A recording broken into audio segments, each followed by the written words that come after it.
your eyes now, but I know there's always a way. From sunrise till dawn, I'll be here waiting. From sunrise till dawn, I'll never stop. I'll fix you up, make everything much smoother again. I'll fix you up, from sunrise till dawn, my friend. I'll fix you up, with these hands and heart so true. I'll fix you up, Daniel, I'll fix you up.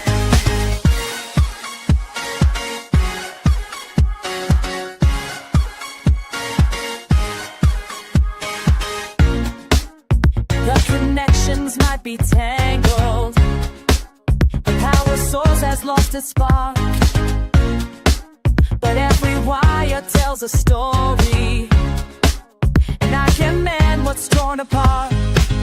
From sunrise till dawn, I'll be here waiting. From sunrise till dawn, I'll never stop. I'll fix you up, make everything look smooth again. I'll fix you up, from sunrise till dawn, my friend. I'll fix you up, with these hands and heart so true. I'll fix you up, Daniel, I'll fix you up. When the current isn't flowing, when the signals disappear, I'll be here with tools and patience, make the static crystal clear. Every cable, every circuit, every problem that you bring, I'll restore what time has broken, make the whole world sing. So don't you worry about tomorrow, don't you stress about today. I've got maintenance for your troubles, and I'll chase them all away. I'll fix you up, make everything run smooth again. I'll fix you up, from sunrise till dawn, my friend. I'll fix you up, with these hands and heart so true. I'll fix you up, Daniel, I'll fix you up. Hey, Daniel, everything's good as new. Hey, Daniel, I'll fix you up for you.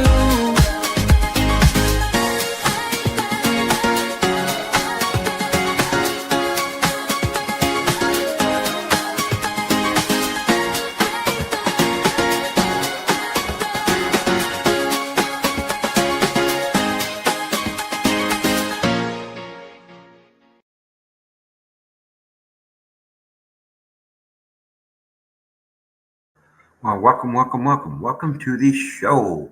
Today is Judge Staicia Buchanan, the Honorable Judge Staicia Buchanan. So let's get this started. So let me share screen. Judge Buchanan. Making sure that this is big enough that people can try and see it. Yeah, oh, there's Mr. Silverthorne. No signs of Aaron. Okay, and Mr. Silverthorne's got Mr. Thomas. Mr. Silverthorne, do you need to speak to Mr. Thomas before we begin? Yeah, I got a message yesterday that I got to relay to him. Otherwise, I wouldn't have, but I do, yes. That's okay. All right, Mr. Thomas, your lawyer is with us and he would like to talk to you. I'm going to put you in a private room. Three, there's Schroeder. Who do I think Mr. Dillon's here? Oh, he's here on Davis. Got it. All right, let's get Schroeder. All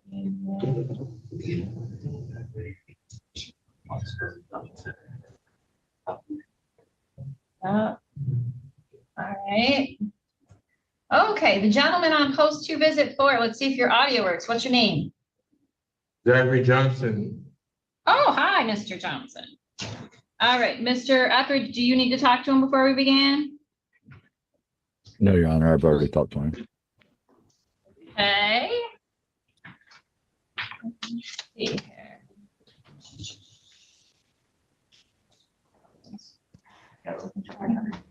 Is that holding the light?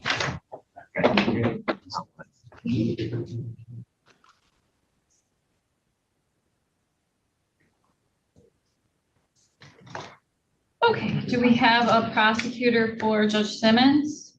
Yes, Your Honor. Okay. Kelly, do you want Bill Bay to move? Yep. Should get closer. Everyone might. Sure.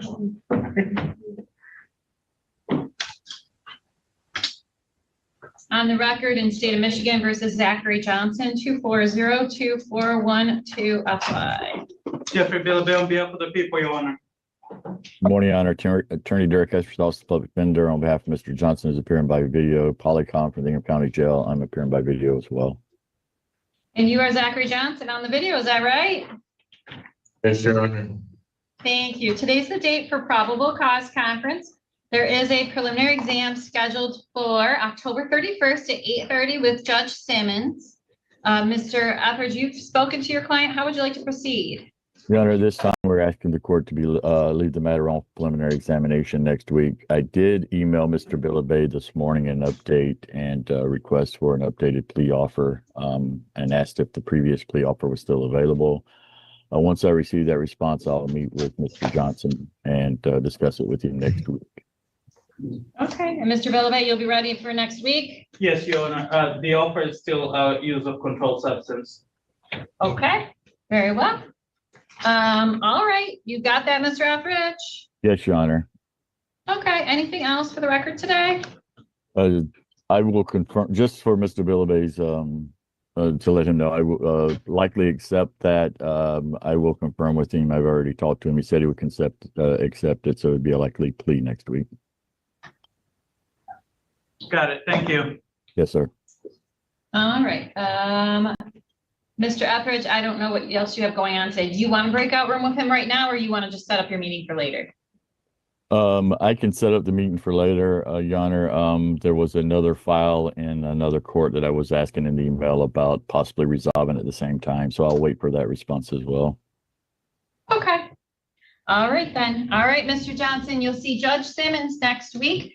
If you're in custody, make sure you show up in person. We'll bring you over in person. And if you're out of custody, make sure you show up in person, okay? Yes, Your Honor. All right, thank you very much. Thank you, See Your Honor. Judge Have a great Simmons weekend. next week. That ends our hearing. All right.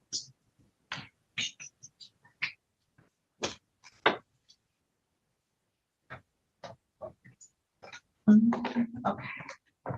Mr. Shuey, do you need to speak to the prosecutor or your client before we begin? No, I do not. And you're on this one, Mr. Berman, right? Yes, I am, Your Honor. Okay.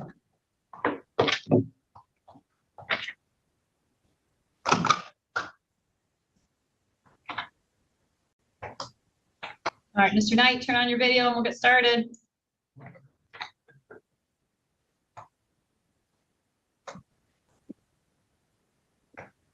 All right. On the record in state of Michigan versus Caden Brody Knight, 2503076FD. Good morning, Your Honor. Randall Berman on behalf of the people. Morning, Your Honor. Jared Shuey on behalf of Caden Knight. I'm in place of Mr. Grable, who's filed his appearance on this. Thank you. And you are Caden Knight appearing on the video? Yes. All right, today's the day for a probable cause conference. Looks like there is a preliminary exam scheduled for October 31st at 8:30 with Judge Simmons. Have the parties decided how we're going to proceed today? Your Honor, after talking to Mr. Berman, we would be requesting an adjournment of the preliminary exam. Mr. Knight is prepared to waive his 21 days to have that preliminary exam. We have over 4,000 documents to review and 40 videos to review. So we're just asking for some additional time before any decision is made regarding the preliminary exam. Mr. Berman, No objection on behalf of the people, Your Honor. Thank you. Mr. Shuey, your client's prepared to waive time. Yes, Your Honor. Okay. Mr. Knight, you have the right to have your preliminary exam within the time provided by the court rule. That's why it's scheduled to occur next week. That's a hearing where the government must bring some evidence to demonstrate probable cause to believe that the felonies occurred and probable cause to believe that you're the person who committed the felonies. You understand the purpose of the hearing? Yes. Your lawyer is asking that we postpone that to give you more time to prepare. In order to do that, you would need to waive your right to have the hearing within the time provided by the rule. You're not waiving the hearing, just a right to have it occur next week. You understand the request? Yes. And do you agree? Yes, I do. Did anyone make any promises or threats to you to get you to postpone your hearing? No. Okay, I'll find that time has been knowingly and voluntarily waived. I did receive a couple dates from Judge Simmons. It looks like, based on what you said about the number of documents, December 5th might be a good day, December 5th at 9:30. Okay, Your Honor. Mr. Berman, that'll be okay for you? Yes, Your Honor, thank you. December 5th at 9:30 with Judge Simmons in person, of course. All bond conditions apply in the meantime. Mr. Knight, you have that scram tether? Yes, I do. Okay, very well. Remember, you have to follow all those bond conditions that you've been given, including reporting to pretrial services, abstaining from alcohol and drugs. Of course, you have the testing, and no firearms, dangerous weapons, don't leave the state, don't commit crimes. Okay. Anything else we need to cover for Mr. Knight today? On behalf of the people, Your Honor, thank you. Nothing further from us, Your Honor. Okay, we will be mailing a court notice, Mr. Knight, out to your current address on Dexter Trail. You're all set. Thank you. Thank you. You're welcome. Schroeder, are you ready with Mr. Roseberg? He's actually gonna be a plea, Your Honor. So you gotta get paperwork ready. Okay. Mr. Silverthorne, are you ready with Mr. Thomas? Yes, Your Honor.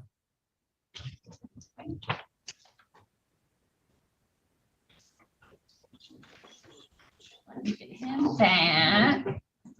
All right.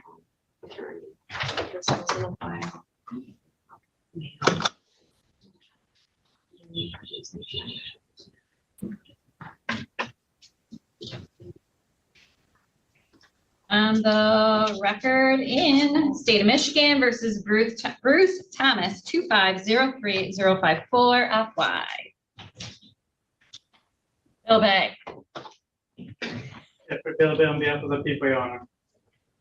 Good morning, Your Honor. Dwayne Silverthorne from the Office of Public Defender on behalf of Bruce Bethea Thomas, who I believe should be on screen from the jail. Yes, and you are Bruce Thomas, sir? Yes, ma'am. Thank you. Today is the date scheduled for probable cause conference. There's a preliminary exam set for next week on October 31st with Judge Simmons. How are we going to proceed? Your Honor, I'll go ahead and speak. The prosecution has asked if we could consolidate this with another case that has similar fact patterns and a lot of the same witnesses that has been set for December the 12th, 2025. And I've spoken with Mr. Thomas, and he's willing to waive his timeline in order to consolidate those two cases.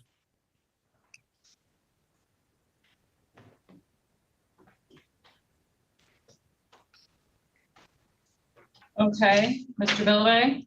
Your Honor, the people have no objection. This case is interrelated. There's a lot of facts that are intermingling, and it would be advantageous, especially when the people are trying to get the witness to come and testify, to have this case both heard in the same day. So the people have no objection to that.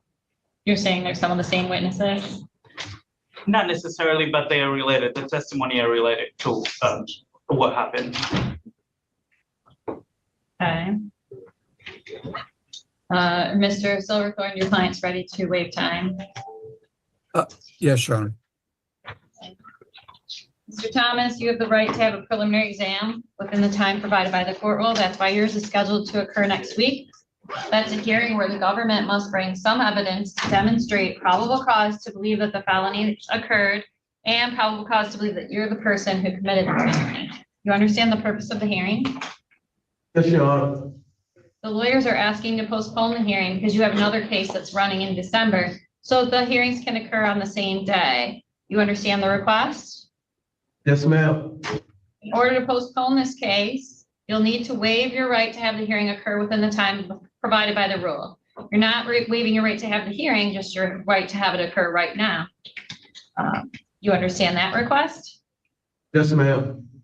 Are you in agreement? Yes, ma'am. Did anyone make any promises or threats to you to get you to postpone your hearing? No, ma'am. I'll find that time has been knowingly and voluntarily waived and reset the preliminary exam. You said, Mr. Silverthorne, the date is December 12th. Do you know what time? Yes, at 8:30 in the morning. Okay, this will be reset to December 12th at 8:30 to coincide with the other file.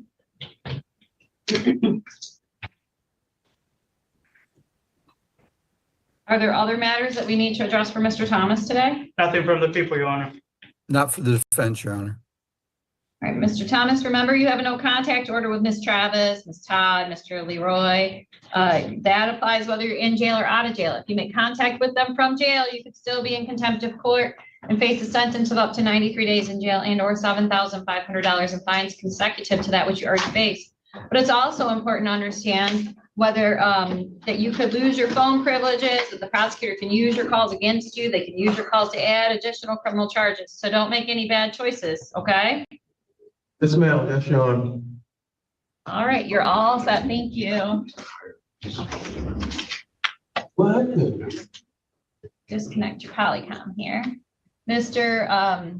Silverthorne, it looks like a Mr. Walls is logged in. Are you going to need to speak to him before we begin? That's fine. I do not need to speak with him. Okay, I don't know if I'm going to get to him right away. I just wanted to know. That's Okay, fine. post to visit 3, just joining from the jail there. What's your name? What's your name, sir? Michael Johns. Michael Johns. Gotcha. Oh, your lawyer is here. He's just talking to another client. So I'm gonna get you back in the waiting room for a few minutes till I get your lawyer back in here. All right. Winston Williams, that's Mr. Lee's client. I don't see the moment. There he is. He just stepped up. Oh, Mr. Lee, do you need to speak to Royston Williams before we begin? No, we're ready to go. Your Honor.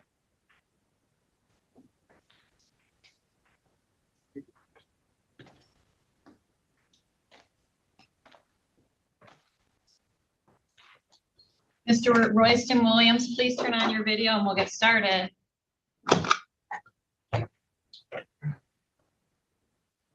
There we go. All right.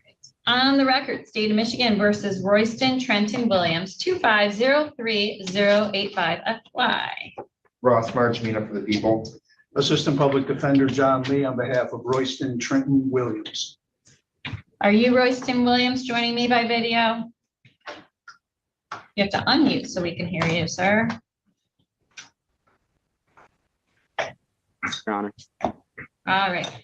Today is the date scheduled for probable cause conference. We have a preliminary exam here in my court, October 31st at 9 a.m. Have we decided how we're going to proceed? We're going to leave this on for the probable, rather the preliminary exam, Your Honor. Okay. Mr. Marchmini, are you ready? Yes, Your Honor. All right. Preliminary exam is scheduled for October 31st at 9 a.m. That will be in person. Mr. Williams, you have to be here in person so we can proceed with the hearing. In the meantime, continue to follow your bond conditions. Looks like, oh gosh, I'm looking and I don't even see any conditions put on here other than the standards. Here we go. Here's the bond form. The standards. Don't leave the state, don't commit crimes. Notify us if you change your address. Report to pretrial services. Have you contacted pretrial? Yes, Your Honor. Okay. Stay in touch as often as they tell you to. It says no alcohol, marijuana, illegal controlled substances. It says do not possess or purchase a firearm or dangerous weapon. Do not engage in harassing, intimidating, stalking, or threatening behavior. And then it says do not assault, harass, intimidate, beat, molest, wound Josiah Weber. Do not have any direct or indirect contact with him. If you violate an order of no contact, you could be arrested without a warrant. Your bond could be revoked. You could be in contempt of court for which you face up to 93 days in jail and or $7,500 in fines consecutive to that which you already face. This order is about you. It's not about him. So if he's texting you or calling you, he could do that. But if you text him back or take his call, you're the one who risks jail. He does not have authority to give you permission to violate this court order. So if he invites you to meet up with him and you do, you're the one who risks jail. Understand? I understand. All right. Anything else we need to cover for Mr. Williams today? Nothing for the people. Nothing for the defense. All right, Mr. Williams, you're all set with me today. Remember to be here in person on October 31st. I'll see you then. Thank you, Your Honor. You're welcome. Bye-bye. Mr. Palmer, Mr. Johns has called in from the jail, but we can take care of your other gentleman first. Like that was Beth's, right? That's correct. Did Mr. Berman leave? I think that's his case. Oh, really? Yeah. Oh, I guess he did. I don't know if he's coming back or just stepped out in the hallway though. Yeah. I don't know if you want to look. We'll take a look. Mr. Betts will be with you in just a moment. Your lawyer came back in the room, but the prosecutor has stepped out. We're just having a hard time getting everyone here at the same moment. Okay.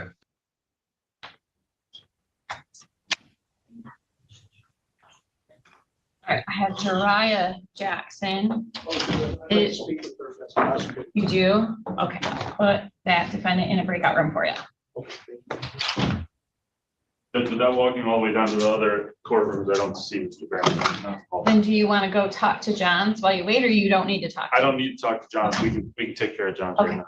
I Ms. can cover that, Your Honor. Ms. Jackson, your lawyer would like to speak to you, so I'm going to put you in a private breakout room, and your lawyer will join you there in a few moments. Please wait in this private room. First, Mr. Johns. Here we go.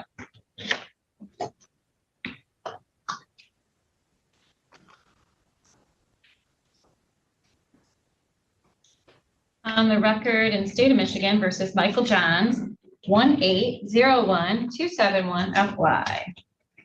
Ross Marchmino for the people. Thank you, Your Honor. Robert Palmer of the Public Defender's Office on behalf of Mr. Johns, who appears today via Polycom from the Lincoln County Jail. All right, and you are Michael Johns on the video, sir?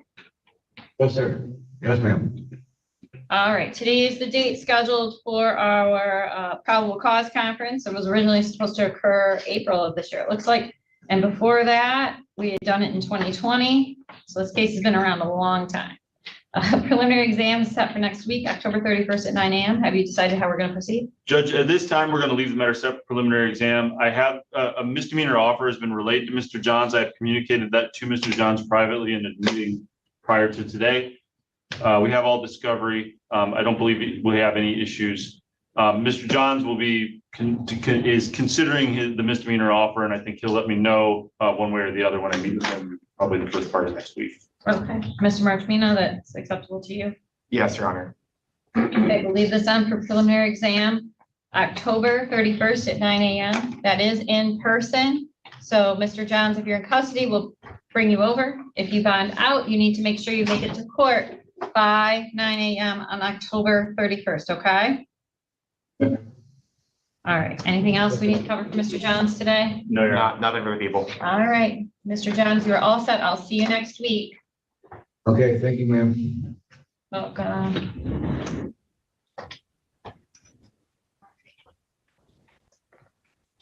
Is the Betts matter something Mr. Bilibay can stand in on? I'm happy to, Your Honor. Yeah, so you offered, and I just didn't know if there was anything Palmer was planning to do that he truly needed Mr. Berman for.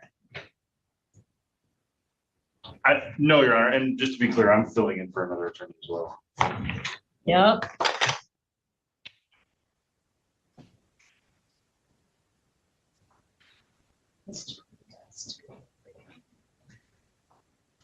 All right, we'll do this then.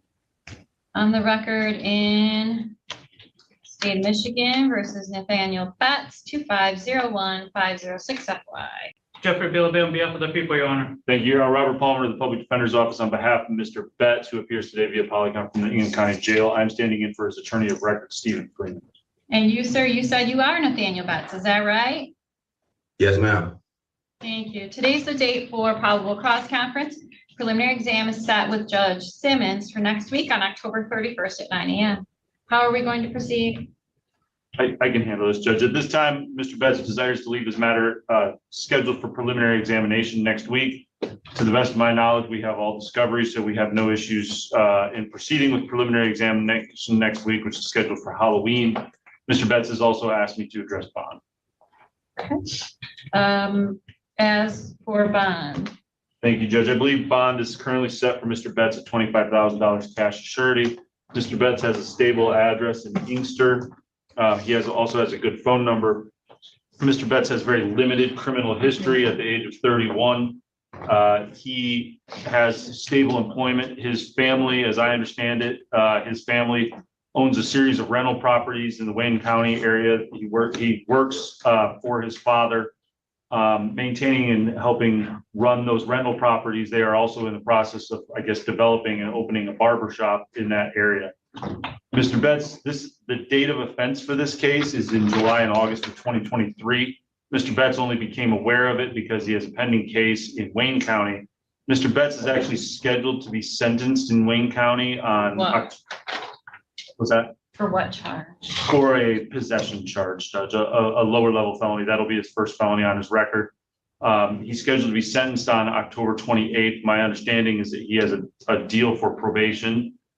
He only became aware of this case at the time that he was being fitted for the tether in the Wayne County case, and then he was transported here to address charges in this case, is what Mr. Betts reports to me. I would ask that the court consider a personal recognizance bond with tether so that Mr. Betts can attend his court hearing in Wayne County and not have any further delay on that matter. The people will leave this matter up to the court's discretion, Your Honor.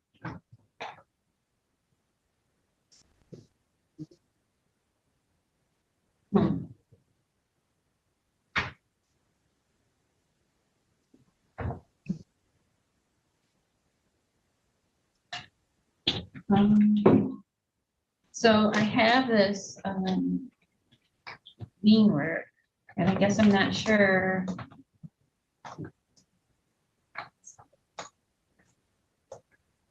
Showed a warrant for traffic, and then it showed a warrant for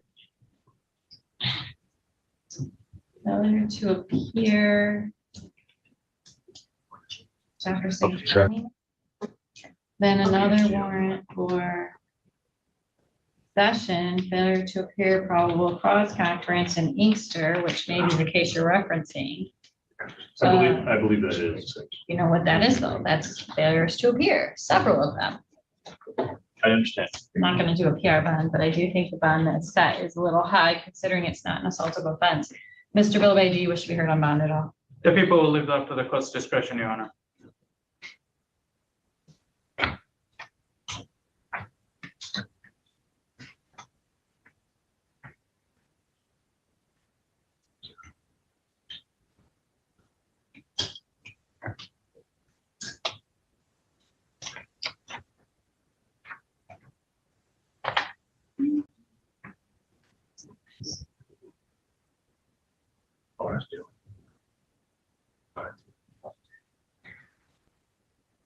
Okay, I'll reduce the bond to 5,000 cash surety with all conditions.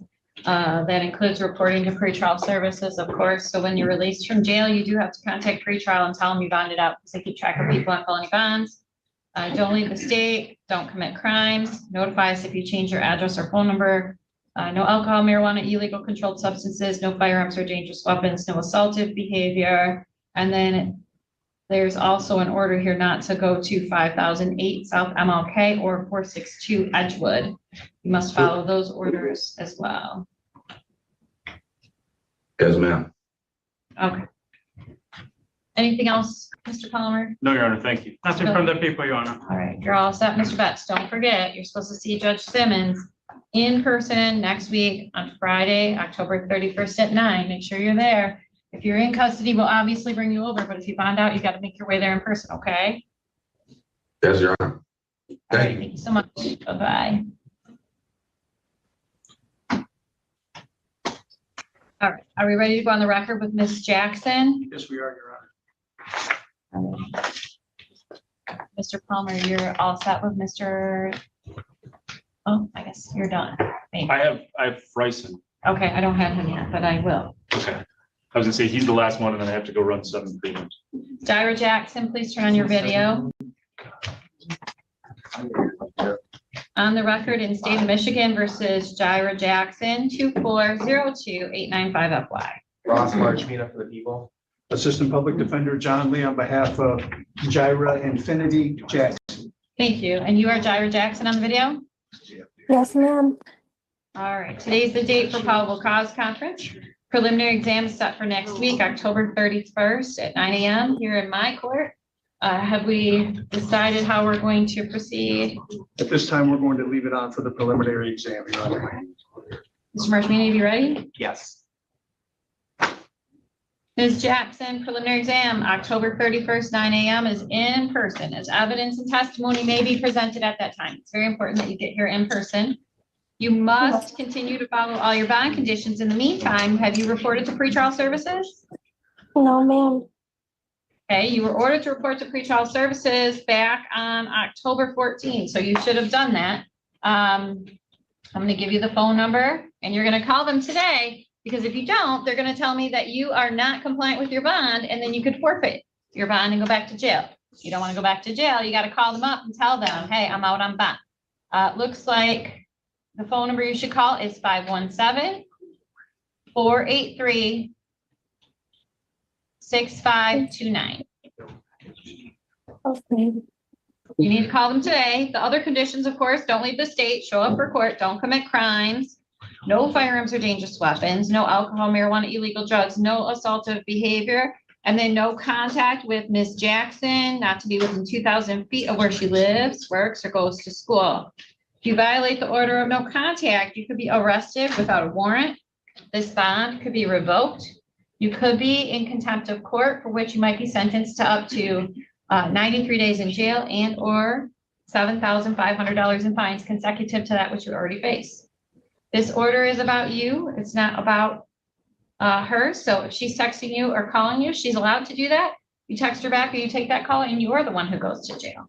She doesn't have authority to give you permission to violate the court order. So if she invites you to meet up with her and you go, you still go to jail. Understand?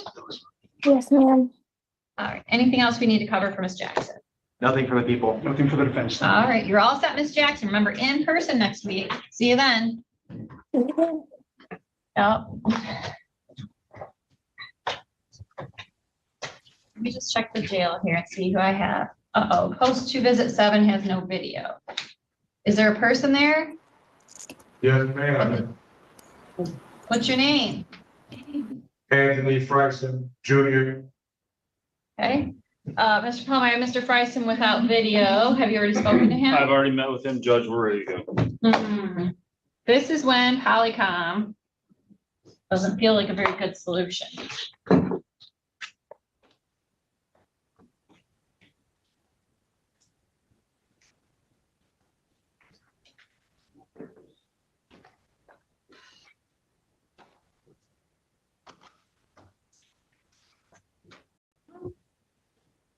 Okay, on the record, State of Michigan versus Anthony Bernard Freisen, 2503117FY.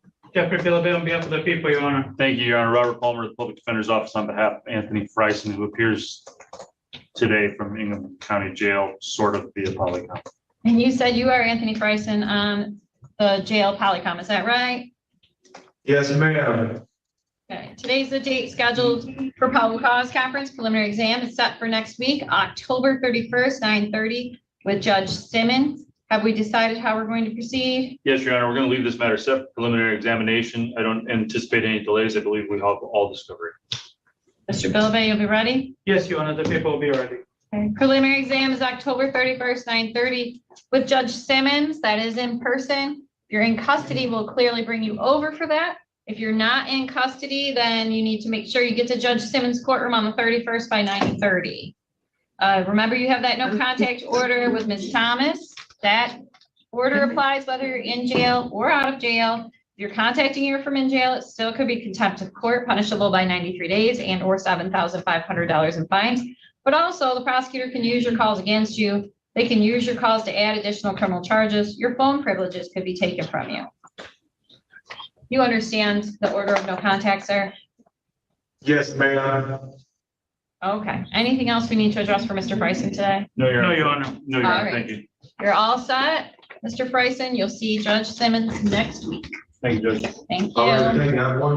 I have one prayer. All right. Thank you, sir.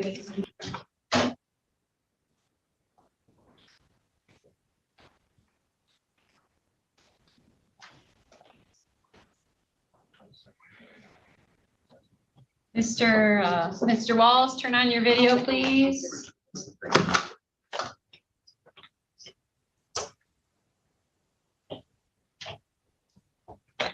Robert Walls, turn on your video.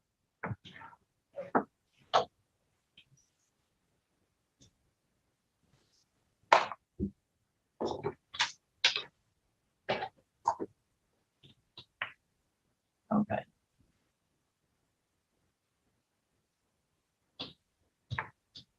Mr. Walls, your video is on, but it's not functional. We cannot see you.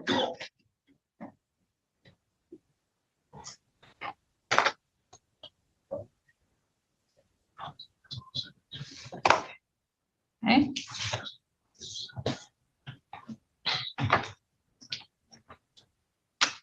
While we're waiting for Mr. Walls to figure out his video, because I'm not starting without it. Let's see who else we've got. Mr. Dillon, do you know where your client is? Your Honor, just to make a record, we reached out to him on the 21st. His phone is off. No, I haven't called your case, so there's not actually a record because we're not recording. It's just disheartening because I've met with him and his dad and him in person, so I don't know what's going on. Well, I'll take care of Mr. Walls and then I'll call your case because Mr. Walls got his video on. So we'll take care of him, then we'll call your case and you can, if he still hasn't arrived, you can make your record. Okay. On the record in State of Michigan versus Robert Edward Walls, 2302001 FY. Jeffrey Bilbay on behalf of the people, Your Honor. You're muted, Mr. Silverthorne. Good morning, Your Honor. Dwayne Silverthorne from the Office of Public Defender on behalf of Robert Edward Walls, who I see is appearing on screen. Thank you. And you are Robert Walls, sir? Yes. Thank you. Today's the date for probable cause conference. There is a preliminary exam set for October 31st at 8:30 with Judge Simmons. Have we decided how we're going to proceed? Yes, Your Honor, we're leaving it on for exam. Okay, The people will be ready, Your Honor. very well. Mr. Walls, preliminary exam is set for October 31st, 8:30 with Judge Simmons. That is in person because evidence and testimony may be presented at that time. So it is very important that you appear in front of Judge Simmons on the 31st at 8:30 sharp, okay? Yes. In the meantime, you have to follow the bond conditions that Judge Babcock gave you. One of them was to report to pretrial services. Have you contacted them? Yes, I have. Okay. Yeah, I Make talked sure to them you stay in already. Yep. Okay, stay in contact as they tell you to, so they say you're compliant. Don't leave the state. Yep. Don't commit crimes. Show up for court. Don't use alcohol, marijuana, illegal controlled substances. And it looks like there's also an order not to have a contact with Ms. Prince. Do not have any direct contact with Ms. Prince. If you violate that order of no contact, you could be arrested without a warrant. Your bond could be revoked. You could be in contempt of court for which you face up to 93 days in jail and or $7,500 in fines consecutive to that which you already face. This order is about you, it's not about her. So if she's texting you or calling you, she's allowed to do that. If you text her back or take her call, you're the one who goes to jail. She doesn't have authority to give you permission to violate the court's order because it's a court order. So if she invites you to meet up with her and you go, you still go to jail. Understand? Understand. All right. Anything else we need to cover for Mr. Walls? No, Your Honor. Oh, Your Honor. All right, Mr. Walls, you're all set with me. You'll see Judge Simmons in person October 31st. You can hit that leave button. All right, thank you. You have a good day. Thank you, you too.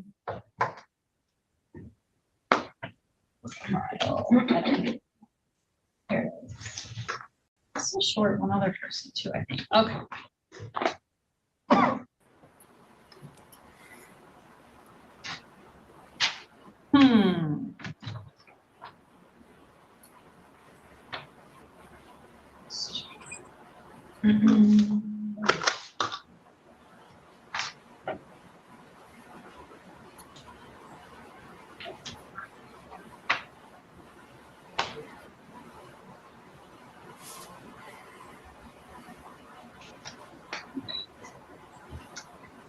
On the record in State of Michigan versus William Arnett Jr. Davis, 2501-395 FY. Jeffrey Bilbay on behalf of the people, Your Honor. Luke Dillon, Beth of William Davis. Today's the date for what appears to be a rescheduled probable cause conference after Mr. Davis failed to appear back in May. He was set for 8:30 this morning, as I understand it. It is now 9:13. He still hasn't presented here to court today. Mr. Dillon, you said you maybe want to make a record before I enter a bench warrant. Yeah, I know that he logged onto our system on the 21st, so he knows about the date, Your Honor, and he had the Zoom information as well.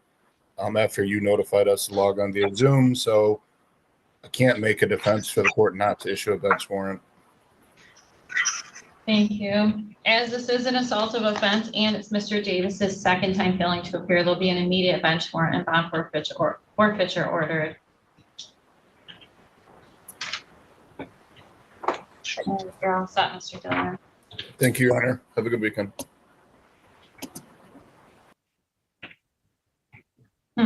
Okay. Continuing.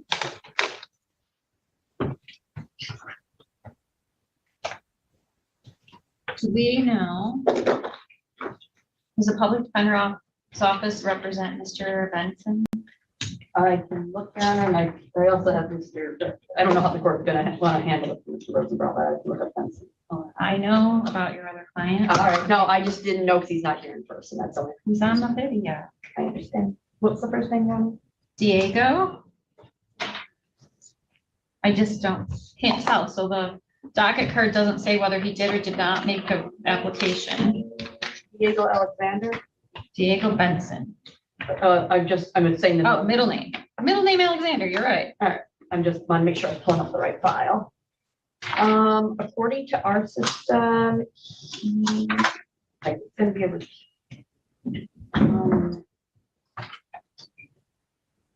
So. Looks like, sorry. Not yet? Well, no, looks like we had someone appointed. And then we had Freeman appointment and then he subbed in, and then somebody, Mr. Mataloni subbed That in. must be an older case because none of that has happened in this file. I have a 25. It's a 25. 02177 FY. 0294. Yeah, we do not have that in our system. Okay. The judge's notes don't say whether he applied. Okay, well, it's my understanding Mr. Benson's here, so I guess we'll go on the record and figure out what he wants to do. Diego Benson, come on up. Gotta figure out what you want to do. On the record in state of Michigan versus Diego Benson, 2502941 apply. Jeffrey Bilabay on behalf of the people. And you are Diego Benson? All right. So, Mr. Benson, I can't tell, it looks like you didn't apply for a public defender, but no attorney has appeared on your behalf today either. So what's your plan as far as the attorney situation? I was supposed to be Mataloni was supposed to be here to. Well, did you go hire him for your new case? He was on your old case, but the way attorneys work is for every case you get, you gotta hire them again. They don't just stay your attorney for everything. He said he was gonna get off this case, but I told him I wanted the court appointment. Okay, so are you applying for a public defender or are you hiring Mr. Mataloni? Applying for a public defender. Okay, so we need to do an application for public defender, which we can see if one of the attorneys is available. I know Erin's busy, she can't do it. Maybe Mr. Lee can do it, he's raising his hand. So we'll have him talk to you about the application and then we'll go back on the record and decide what to do about your exam for next week. So go ahead and meet with Mr. Lee from the public defender's office so you can do your application. And then we can figure out if you're gonna have a lawyer or if we need to postpone some dates to give some time, okay? All right. All right, go ahead and meet with him. He's gonna take you out in the hallway, I think.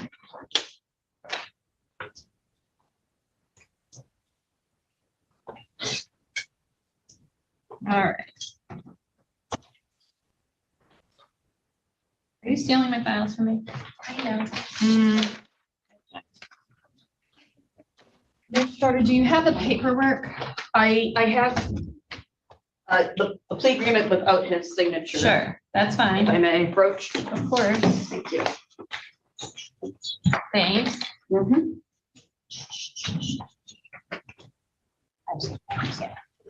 What?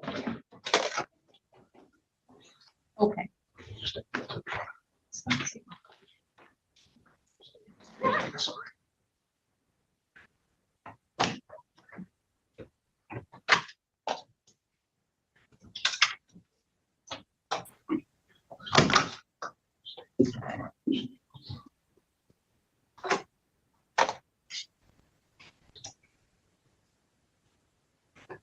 All right, on the record in State of Michigan versus James Arthur Roseberg III, 2502727 FY. Ross Marchmina for the people. And Assistant Public Defender Aaron Schroeder on behalf of Mr. Roseberg, who appears today from the Am County Jail. I'm here in person. Are you James Roseberg III? Yes. Okay, today's the date for probable cause conference in this case, which was originally supposed to have occurred last week. I have received a plea offer here from the prosecution. It says Mr. Roseberg's offered an amended count 1 of jostling a person.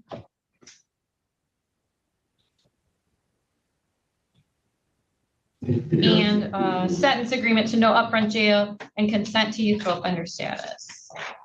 Is that a full statement of the offer? Yes, Your Honor, it is. Yes, Your Honor.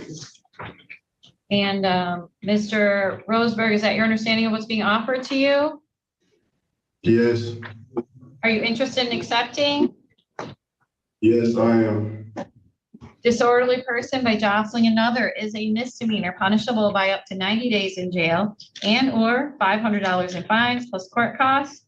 And misdemeanors can carry up to 2 years of probation. Do you understand the maximum possible penalties? Yes. You have a sentence agreement to no upfront jail. So that means if at the time of sentencing, I were intending to send you to jail, you could withdraw your plea and go to trial on the original charge. But if I place you on probation for this offense and you violate probation, you face up to 90 days in jail for a probation violation. You've also requested to be treated as a youthful offender. The prosecution consents to that. I don't see any reason why I wouldn't give you youthful offender status if that's what you want. But youthful offender status does require you to complete a period of probation to earn a non-public record of this case, okay? Okay. Some criminal convictions have other consequences. If you are a citizen, foreign travel may be restricted. If you're not a citizen, you may be removed from the country, excluded from admission to the country, or denied naturalization as a citizen. You have the right to have an attorney in this matter, and Ms. Schroeder is representing you. You have the right to have a trial that could be by jury. At that trial, you have the right to see, hear, and question all of the witnesses against you. You have the right to bring witnesses in your own defense and get a subpoena to make them appear. You have the right to testify at your trial if you wanted to, but if you did not want to testify, the prosecutor could not use your silence against you. You have the right to be presumed innocent unless they can prove that you are guilty beyond a reasonable doubt. Do you understand these rights so far? Yes. You should understand that if you're perceived with pleading guilty, you will give up each one of these rights. There will not be a trial of any kind. If you were on probation, parole, or bond on the day this occurred, looks like in July of this year, and you plead guilty, you could be admitting a probation, parole, or bond violation. That could result in a consecutive sentence for your probation, parole, or bond violation. You should also understand that if you proceed with pleading guilty, you could be giving up your right to appeal things that you might appeal if you were convicted at trial. Are you ready to proceed with your plea? Yes. Okay, raise your right hand. Do you swear or affirm the testimony you're about to give will be the truth under penalty of perjury? Yes. Okay, you can put your hand down. Mr. Roseberg, on July 28, 2025, were you at 100 North Capitol Avenue? Yes, I was. Is that location here in the city of Lansing? Yes. And did some police officers come to that location? Yes, they were there already. They were present. Oh. Okay, were they in their police uniforms? Yes. So you knew they were police? Yes. And what did you do with the police that makes you guilty? I was crowding one of them, jostling. Well, explain to me. I mean, what were they doing? Were they trying to get you to leave the area, or what were they doing there? So in the sense I'm new to the city, so I walked into the Capitol. But when I walked up to the Capitol, I pulled the door, it opened up, so I stepped foot in, and a couple of seconds, like I would say about a minute later, after I was in there, a police walked up to me and escorted me to a small room, and one of the police officers, they put me in cuffs while the other one did research. I gave them my South Carolina ID, they did research on who I was. They checked my bags and I proceeded to, I got a little tense, and the officer, in a sense, that was arresting me thought that I was resisting arrest, but I just got tense. So she put the cuffs on my front arms and they took me to LPD. Okay, hold on. Your lawyer wants to ask you a question. Mr. Rosebach, when you went into the Capitol, were you informed that was after hours? No, I was not. Okay, Well, yeah, I was by the officer. I was after I stepped foot in, but before that, I had no idea. Okay, so after you were inside, you were told that you were there after hours and that you weren't supposed to be inside the building. Is that correct? Yes. Okay, and the officers were escorting you to, they escorted you to their office. Is that also correct? Yes. And that was as a result of the fact that you had gotten into the building after hours. Is that correct? Yes. And at some point when they were speaking with you, they wanted to put you in handcuffs. Is that correct? Yes. And at that point, you were pulling away and struggling somewhat with them. Is that correct? Correct. And you would think that you definitely were crowding in on them, or maybe, I guess, jostling or moving around, jerking around from them. Is that correct? Yes, Jocelyn specifically. Okay, Your Honor. Are the people satisfied with the factual basis? The people are satisfied with the factual basis. I'm gonna say that jostling is not likely to be a good factual basis under these circumstances, and I was looking for the R&O factual basis, which I think you established. I didn't really think we needed to go on the rabbit hole of the jostling. I understand. I understand, Your Honor. Yes, I understand. You're satisfied with factual basis? I am, Your Honor, based on the facts of the original underlying charge, yes, sir. Mr. Roseberg, did anyone make any promises or threats to you other than your plea agreement to get you to plead guilty here today? No. Are you pleading guilty of your own free choice? Yes, I am. Then to an amended count 1, disorderly person by jostling another, how do you plead? Guilty. Find your guilty plea to be knowingly, voluntarily, accurately made with sufficient facts on the record upon which to base your plea, therefore accepted. Amending the charge as agreed. I'll refer you to probation for a pre-sentence investigation, determination of eligibility for youthful offender status, what you would work on if you're doing that status. Sentencing will be December 15 at 1 p.m.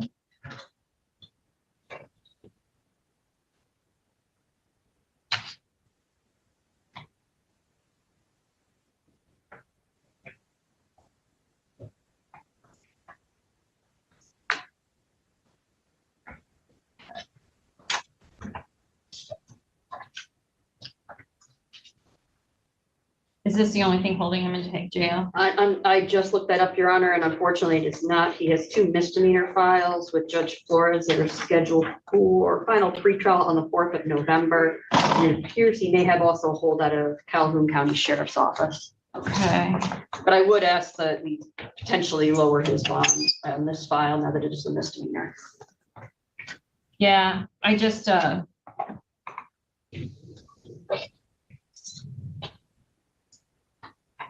right, I just need to know where the top he might be for the pre-sentence purposes.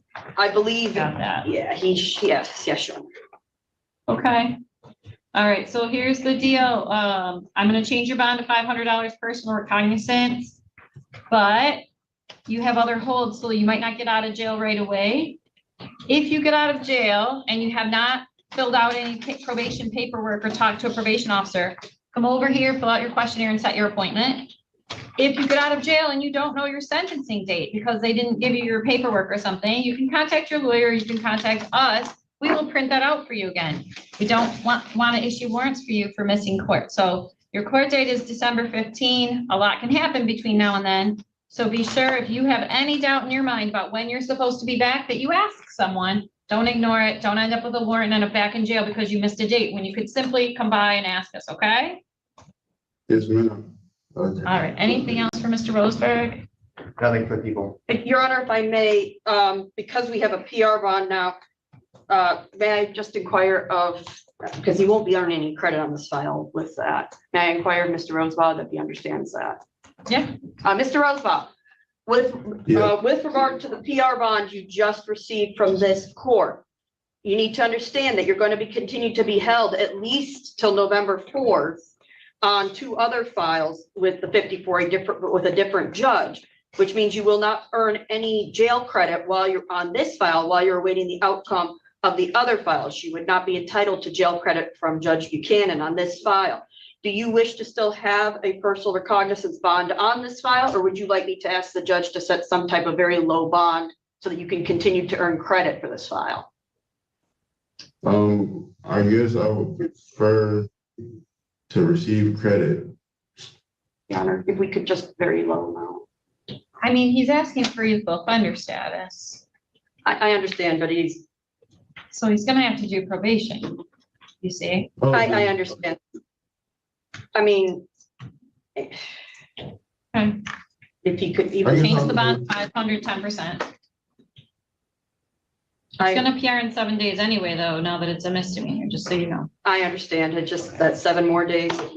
Okay, 500, 10%. Thank you, Your Honor, I appreciate that. Thank you. Mr. Roseberg, that means for this file, you only need $50 to get out of jail, but you have other files holding you. So if it gets to a point where it's the only thing left, then it's only gonna cost you $50, but you got other things to take care of first. Okay, sounds good. Thank you. All right, thank you. Thank Bye-bye. you. Are we ready to go back on the record with Mr. Benson, you think? Yes, Your Honor. Okay, let's do that.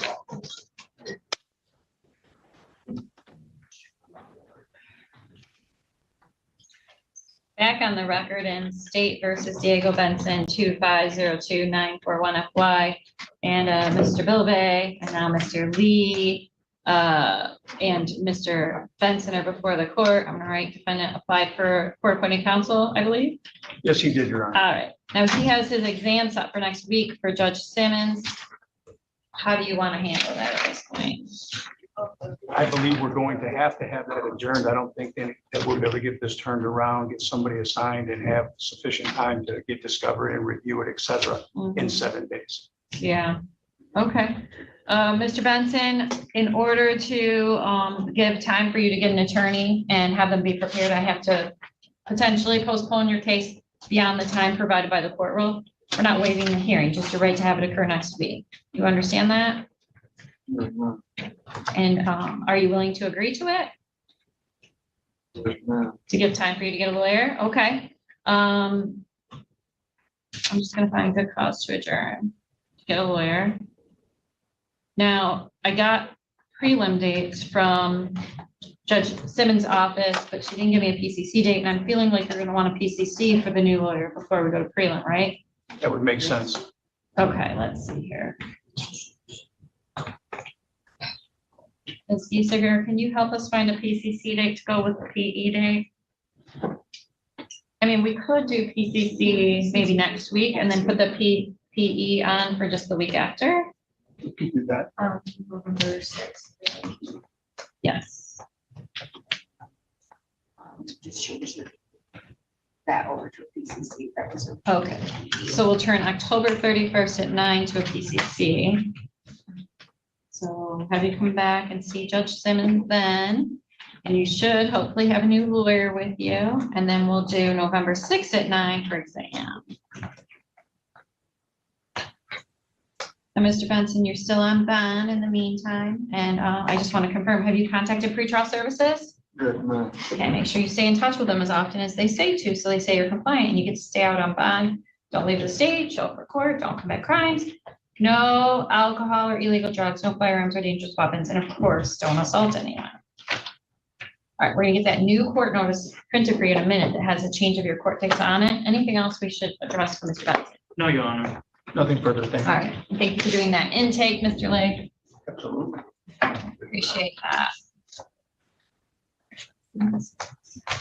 At the jail there, what's your name? At the jail, what's your name? Hello, at the jail, what is your name? David Fisher. Oh, Mr. Benson, gotcha. Oh, no, Mr. Fisher, Mr. Fisher. That's what you said, right, Fisher? Yes. Okay. Mr. Silverthorne, do you need to speak to Mr. Fisher before we begin? You're muted. We can't hear you. 5 years, Mr. Silverthorne, on you. I forget that you keep mute, that the court keeps muting me. Because you keep making a racket, so my assistant keeps muting you. I'm not complaining. I just forget. I'll see him for but it should be just a moment or so. All right, sure. Thank Mr. you, Your Fisher, I'm Honor. going to put you in a private room with Mr. Silverthorne to have a conversation, then we'll proceed on the record after that. Okay. Mr. Heather. I'm up.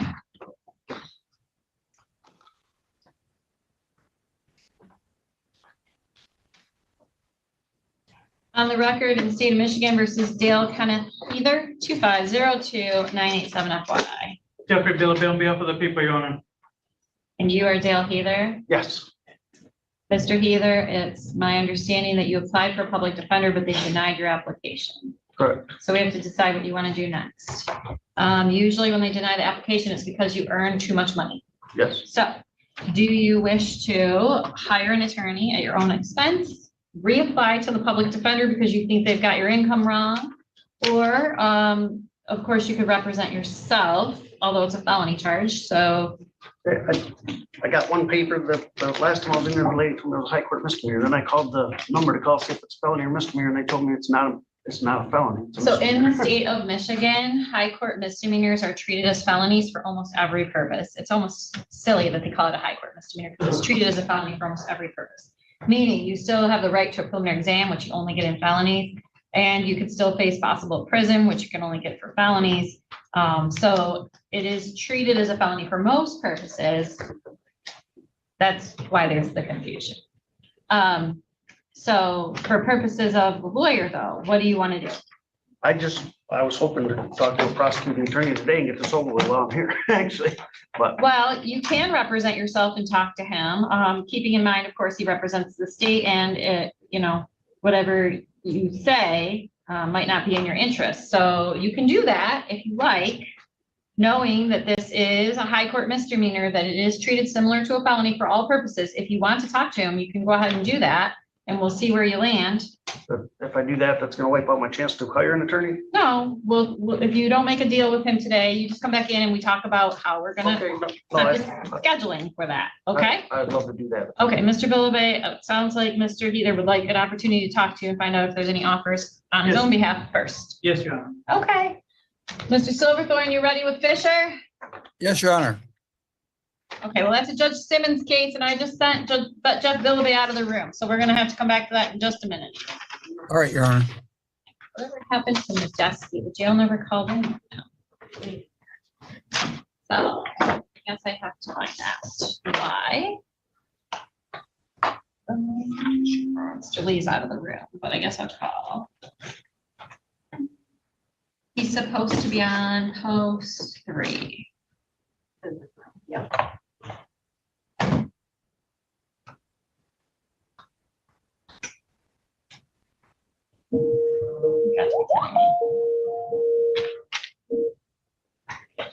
I brought my phone in here. The teams are calling me. I gotta mute teams or something.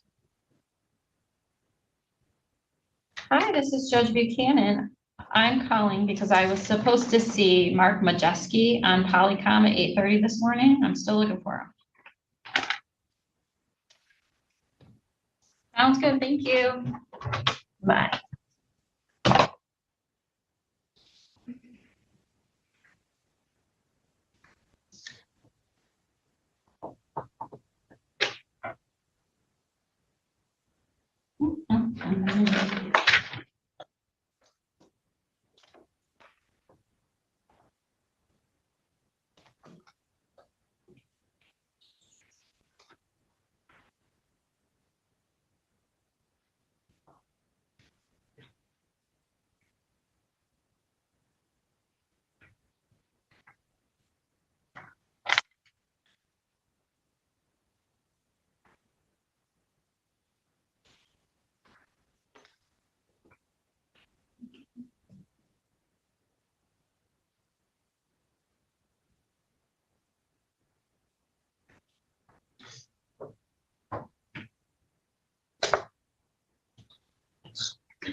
Let's try this here from Mr. Harris, right?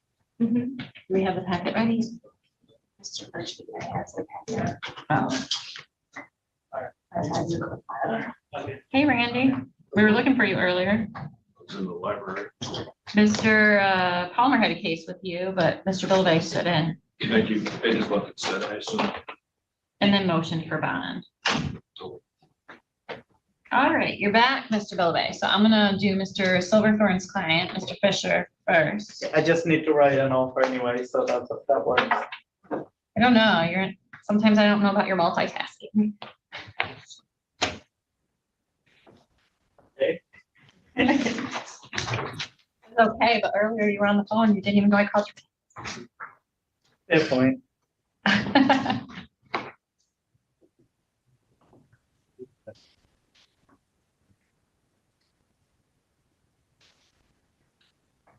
Those are the play sheets.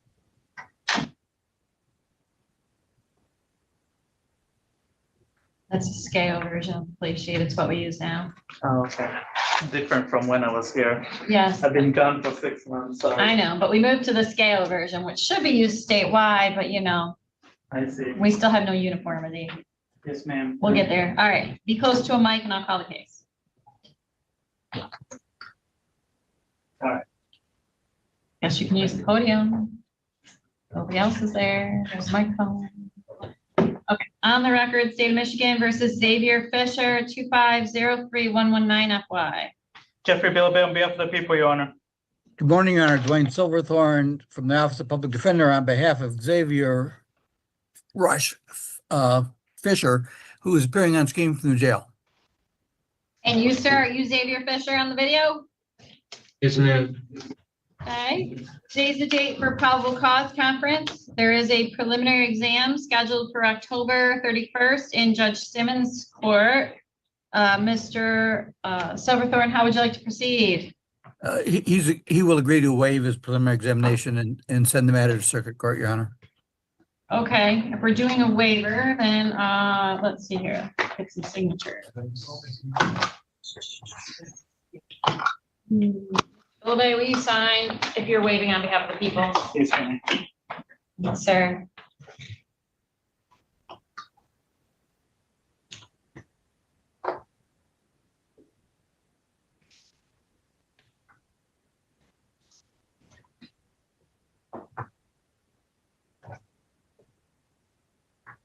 Okay.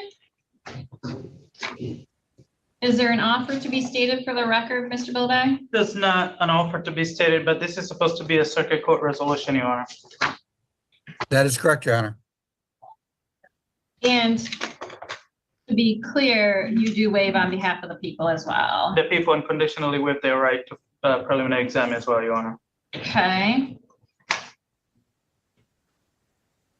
Mr. Fisher, you have the right to have a preliminary exam within the time provided by the court roll. That's why yours is scheduled to occur next week. That's a hearing where the government must bring some evidence to demonstrate probable cause to believe that the felony occurred and you are the person who committed the felony. You understand the purpose of the hearing? Yes, ma'am. The lawyers are telling me you wish to waive the hearing, move on to circuit court. Is that your understanding of what we're doing today? Yes, ma'am. If you waive the hearing, I'll send the case on to circuit court for a plea or a trial or something else, but all of that would occur without any evidence or testimony being taken here in the district court. You understand that? Yes, ma'am. Your decision on this will be final once you waive your right to have the hearing and I send the case to circuit court. You can't change your mind. It has to hold this hearing, in this case, in the future. Even if you don't like the deal that's offered to you, you can't come back to district court to hold a preliminary examination. You understand? Yes, ma'am. Anyone make any promises or threats to get you to waive your exam? No, ma'am. Knowing your rights, is that what you want to do? Do you want to waive your preliminary exam? Yes, ma'am. Find that the preliminary exam has been knowingly and voluntarily waived. This case will be sent to circuit court on the charge in the complaint. Circuit court arraignment is set for November 5th, 2025. That date will be automatically waived by administrative order of the circuit court. So you won't have to go to court that day unless Mr. Silverthorne thinks you need to be arraigned again. Usually most people already know what their charge was, so they don't need another reading of the charges. Bond was set at $2,000 cash surety. Is there any reason we need to address bond today? Nothing from the, not from the people, Your Honor. Nothing from the defendant, Your Honor. Okay, bond will be continued on the previously established terms. All right, so if you do post the bond, Mr. Fisher, make sure that you contact your lawyer so he knows you're out, but also contact pretrial services because they are the ones who monitor people on felony bonds. Don't leave the state, don't commit crimes, no firearms, dangerous weapons, alcohol, marijuana, illegal drugs. You understand? Yes, ma'am. All right, you are all set, sir. Thank you very much. I will disconnect your polycom, Mr. Fisher. Thank you. You're welcome. Mr. Lee, I do think, hopefully I found your other client. Sir, on the video, what's your name? Majeski. Hi, Mr. Majeski. All right, Mr. Lee, do you need to speak to him? No, Your Honor, we're prepared. You're ready? Okay.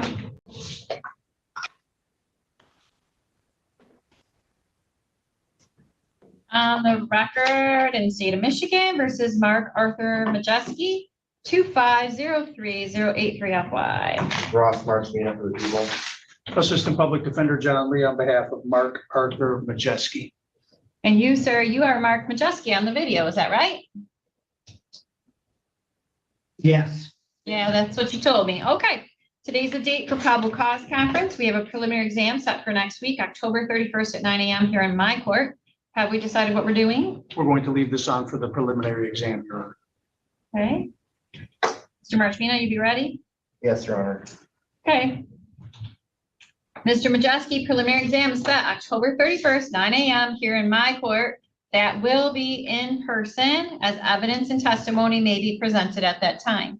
It is very important that you come to my court October 31st in person. It looks like there were some conditions placed when you were arraigned by Judge Babcock. She ordered no contact with Peggy, Kayla, Kyle, and Nicholas. No direct contact, no indirect contact. That applies whether you're in jail or out of jail. If you have contact with any of those people, you could be in contempt of court for which you face up to 93 days in jail and or $7,500 in fines, separate and apart from that which you already face. All right, and it looks like at least one is a healthcare worker. I don't know about the other. Anything else we need to address for the record for Mr. Majeski? Nothing for the people. In regard to bond, Your Honor, I would like to bring to the court's attention that I spoke with Mr. Majeski's father yesterday, Tom Majeski. He reports that he is Mark's support person and helps him with his CMH and his meds, et cetera, and would be willing to step in and supervise him during the period that this case is pending if the court would consider a reduction in bond. Okay, and it looks like Judge Babcock set it at 5,000 cash surety. Do the people have any position on bond today? No, Your Honor, we'll defer to the court. I don't have any information about Mr. Majeski's criminal history or failures to appear. Do we have any information like that? I don't think that there is a failure to appear issue. Okay. incident in question involved hospital personnel, so this was not something that happened on the street or in the home or that kind of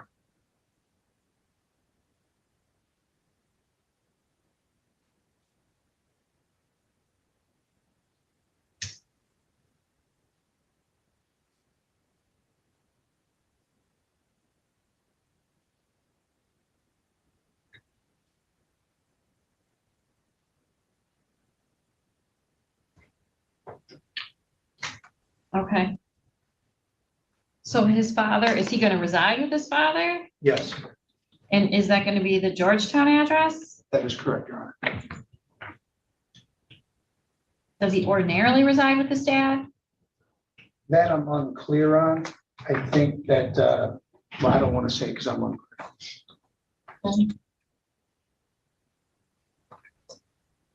No, I live by myself, but my dad lives about 4 blocks from me. Okay. So I this see my isn't, dad every day. so this isn't his dad's address, this is his address. So- Mr. Majeski, Your Honor. is that your address on Georgetown, the apartment? Yes, it is. 3? Yes, you, sir. Okay, I apologize, Your Honor. That is. So his- I need his dad's address. Do you know your father's My address? dad's address is 5819 Hague Road. Okay, I got the 5819. What's the name of the road again? Hague, Hagga, Hague. And I see my dad every day. Uh-huh. Well, I think if I'm gonna let you out of jail, you're gonna see him a lot more because you're gonna live with him. Otherwise, I'm not sure if I want to let you out. Okay. What I'm saying is I don't know if I can live with them because me and my dad does have conflicts sometimes because, he's 8 years old and sometimes I feel I like I can run my own life and he, this I'm just telling you what my past was like when I lived with them. But see, Mr. Majeski, my thoughts are you're on felony bond for things they're saying you do when you're acting up. And so I don't care if you think you live your own life, you're gonna live under your dad's rules or you're gonna live in the jail. Yeah. But what Okay, that I'm address saying is doesn't- that I don't mind living by my dad's rule, but I'm just saying I don't think my dad's gonna allow me to live with him because he lives with his Okay. ex-wife. All right, so she's Mr. Lee, somehow- Okay, thank can you, you sir. call his dad, confirm the address and find out whether he can reside before I can finish this file? I certainly will. Okay, we'll be back with you in just a minute, Mr. Majeski. I just need to get more clarification because the address you gave me, I can't find in Google. And he needs to call your dad and see if you can stay there. So we'll be back with you in just a few moments. Yeah,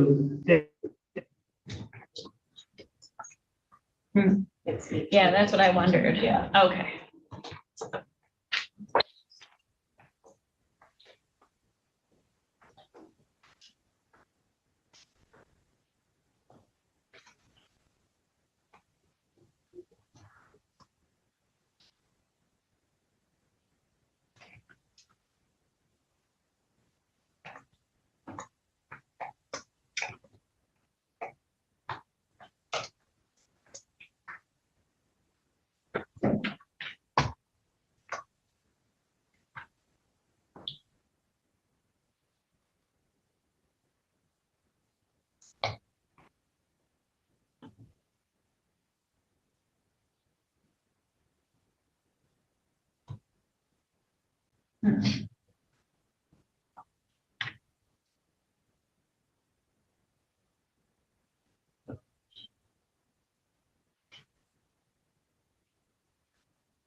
Are we ready on Mr. Heather? Yes, Your Honor.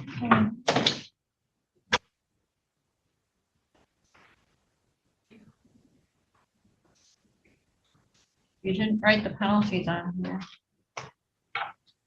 Oh, yeah. And he has to do an advice of rights. Oh. Also.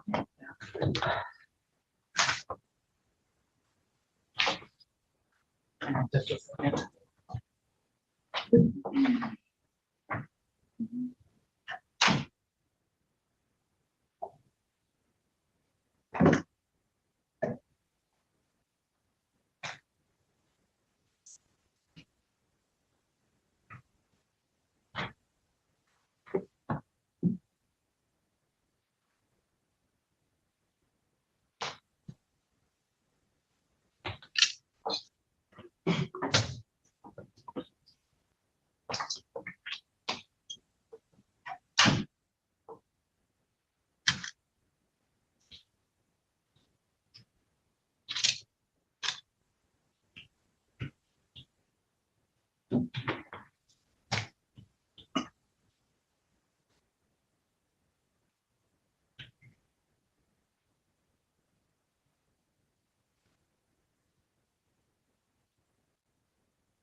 I don't know if it's gonna be on my deck there, because he has the right to be sentenced by the same judge.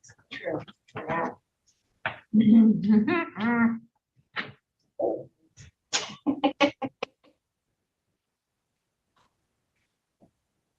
Judge, can I ask you a favor? I have some CPS document and forensic interview documents that I was gonna have Judge Simmons sign. Do you mind signing them for me?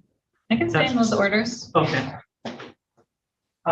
Kelly, is it okay if I email you the, so, thank you so much. Okay, we get back the Oh, yeah, the carbon Yeah. for him.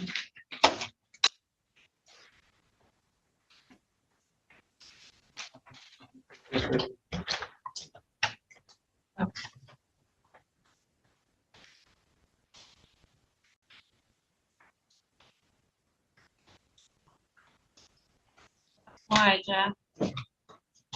Huh? Case code still FY. Oh, for some reason it's written as SM here. And- Somebody had written it on the file that way initially too, but it's not, it's FY. Okay, sorry about that, Judge. Yeah. On the record, State of Michigan versus Dale Heather 2502987 FY, we still have Mr. Bilibay and Mr. Heather before the court, and I have now been handed a plea offer.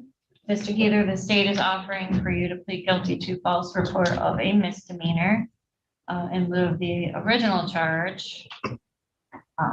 And there is no sentence agreement. Is that a full statement of the offer? Mr. Bilibay. That is correct, Your Honor. And Mr. Heather, is that your understanding of what they're offering you? Yes. To reduce this to a misdemeanor from the high court misdemeanor? Yes. Okay. You should understand a couple of things we'll have to decide here today. One of them is this is actually a Judge Simmons case. You have the right to be sentenced by the same judge who takes your plea. So if I take your plea today, you can choose to have me sentence you, or you could ask to have the case sent back to Judge Simmons for sentencing. Have you considered what you'd prefer? I prefer to have it over today, so. I don't know if I'll do immediate sentencing today. I want your criminal history, so I'm not gonna sentence you today either way. Oh, okay. I haven't been in no trouble in 20 years, so I just want to get this over with. I read the affidavit of probable cause. I authorized the summons. I have questions, so I will not sentence you today. So it's up to you. Do you want to be sentenced by me or Judge Simmons? We can still take the plea today, but we can set it on my docket or her docket for sentence. Well, keep it on yours. Okay. So a couple other things you need to know. Of course, you're appearing here without counsel, and I talked to you about that the public defender didn't take the case and sort of offered you an opportunity to talk to the prosecutor, retain counsel, reapply to the public defender. You have elected to represent yourself today. If any point during this proceeding you decide this isn't going how you thought it would go and you want time to retain counsel, you can tell me that and we'll stop and give you an opportunity to do that, okay? Sure. All right. Now, false report of a misdemeanor is a misdemeanor itself, punishable by up to 93 days in jail and or $500 in fines plus court costs, and misdemeanors can carry up to 2 years of probation. Do you understand those possible penalties? Yes. Some criminal convictions can have other consequences. If you are a citizen, foreign travel may be restricted. If you're not a citizen, you may be removed from the country, excluded from admission to the country, or denied naturalization as a citizen. You have the right to have an attorney in this matter. You have the right to a trial that could be by jury. Did you have an opportunity to review and advise rights and plea information today? Yes. And did you sign that? Yes. Okay. Do you have any questions about the rights that are stated on this form? No. Do you understand that if you proceed with pleading guilty today, you will give up each one of these rights? There will not be a trial of any kind. Yes. You should also understand that if you were on probation, parole, or bond on the date occurred August 23rd of 2024 and you plead guilty, you could be admitting a probation, parole, or bond violation. That could result in a consecutive sentence for your probation, parole, or bond violation. You should also understand that if you proceed with pleading guilty, you could be giving up your right to appeal things that you would be able to appeal if you were convicted at trial. Are you ready to proceed with your plea? Yes. Raise your right hand. Do you swear or affirm the testimony you're about to give will be the truth under penalty of perjury? Yes. Mr. Heather, on August 23rd of 2024, were you on Forest Road near Collins Road? Yes. And is that location here in the city of Lansing? Yes, I was in the hotel, Kenwood Suites. Not the whole time, obviously. No. Okay. No, they found my car there. I was not present on the vehicle. At the time they found it, you weren't present in it. I was not. Okay. But you made some false report to the police about the car. That's what they're saying, yes. Okay, no. If you're going to enter a guilty plea, then you have to give a factual basis that you're actually guilty. Okay, If your yeah. position is you're not actually guilty, then we should continue with your right to a preliminary exam, your right to counsel, your right to trial. Understand? We don't take guilty pleas from people who say they're not guilty. So, Well, all I'm saying is, the best of my knowledge, I told the lady exactly where I was at the time of it. I woke up my car. was okay, if out. your position is you did not make a false report, then you have a preliminary exam next week, and I need to know what you want to do about your preliminary exam next week. Do you want to continue to exam next week and hire counsel? Do you want to hold the exam next week representing yourself? Do you think the public defender overestimated your income and you need to reapply? Oh, I don't want to hire, I don't want to be out a bunch of money hiring my own attorney, and I know I don't qualify for one. If I can talk to somebody next week again, I guess we'll do that. No, so the fact is, we're in the same spot, Mr. Heater. You cannot plead guilty if you're going to say you're not guilty. So, I'll just plead guilty. see, but you just told me that you don't think you are guilty. I swore you went under oath. I asked you what happened and you told me that you don't think you're guilty. This is why people get lawyers, because they don't understand what they're doing and they are confused about court process. I cannot accept a guilty plea from you unless you tell me that you did the crime. So I asked you and you said, I was in the hotel, I don't know nothing, and I told them the truth on the phone. If that's not true, now's the time to tell me what you really did. I'll plead guilty. Mr. Heather, did you hear the words out of my mouth? I said, now is the time, if you want to plead guilty, to tell me what you really did. Well, I got out of work, I parked my car, I woke up in the morning, my car is gone. I Okay, talked to two so different plea is officers 5 days. rejected because you said you didn't do it. And you're on for preliminary exam next week. Now, we're back to the whole process of, do you want me to just leave it as scheduled and you're gonna represent yourself at exam next week? Yes. Okay, leave on for preliminary exam with Judge Simmons. October 31st, 9:30, it's in person. Now, between now and then, you can consider your lawyer options. You can consider potentially, if the police still available next week, if you want to have a different conversation about what actually happened with Judge Simmons. But today, you're telling me you didn't do anything wrong. I cannot take a guilty plea from you. The court rules and the law do not allow it.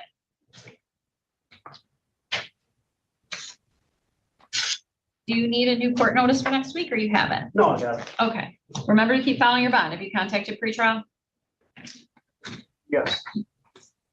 Because you were ordered to contact pretrial services. They keep track of people on felony bonds. If they send a no-show report, your bond is in jeopardy. I did that. The gentleman left me a message. He said that they have me nowhere's in their system as being a felony. I talked to two different. High court misdemeanor. I already explained that to you. Yeah, All right, I've talked to both of them. you're all set.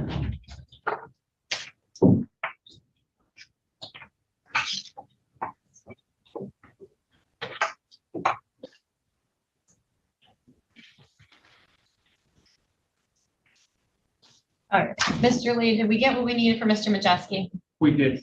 Let's see if he's still there. He is. Okay, back on the record in State versus Majeski 2503083FY. We have Mr. Marquina right here, Mr. Lee, Mr. Majeski. Mr. Majeski, were you able to contact, I'm sorry, Mr. Lee, were you able to contact Mr. Majeski's father? I was, Your Honor. And do we know what's going on there? And so for the clarification, his dad's address is not the same as his. I did get his dad's address. It's about 3 blocks away from where Mr. Majeski lives. Dad says that Mr. Majeski is fine as long as he's taking his meds, and that he would supervise and make sure that he was taking his meds, but he would not be able to allow Mr. Majeski to live due to conflicts with other people that live there as well.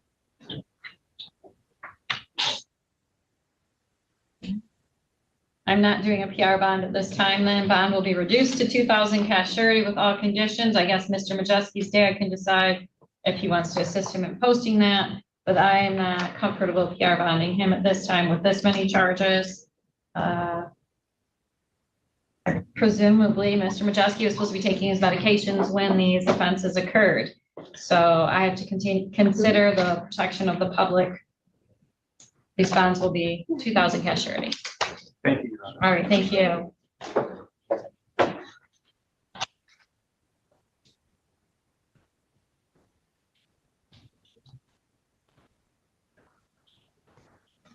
All right, Mr. Majeski, you will be in my court October 31st at 9 a.m. to continue to hearing. If you're in jail, we'll bring you over. If you're not in jail, be sure that you show up here at court October 31st at 9.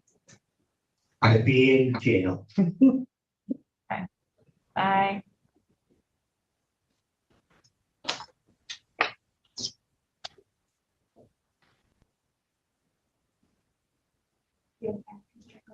I have it. Do you need me to do something with it? No.